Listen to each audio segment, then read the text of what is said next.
السلام علیکم ناظرین، آپ دیکھ رہے ہیں سرعام CID نیوز اور میں ہوں فرح شاہد۔ خبر شامل کرتے ہیں ملیر سے، جہاں میں رپورٹ کر رہے ہیں محمد خان۔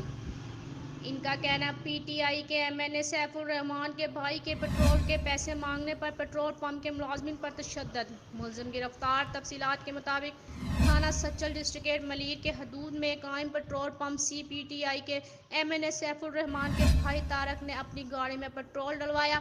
جب پٹرول پمپ کے ملازم نے پیسے مانگے تو بجائے پیسے دینے کے پٹرول پمپ ملازم پر تشدد کرنے لگا۔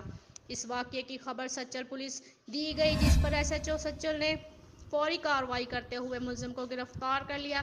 جب اس بات کی خبر MNA سیف الرحمان کو ہوئی تو فوراً تھانہ سچل پہنچے، تو اس دوران انویسٹیگیشن اہلکار نے ملزم طارق کو کمرے میں بند کر تفتیش شروع کر دی۔ مزید جاننے کے لیے دیکھتے رہیے سرعام CID۔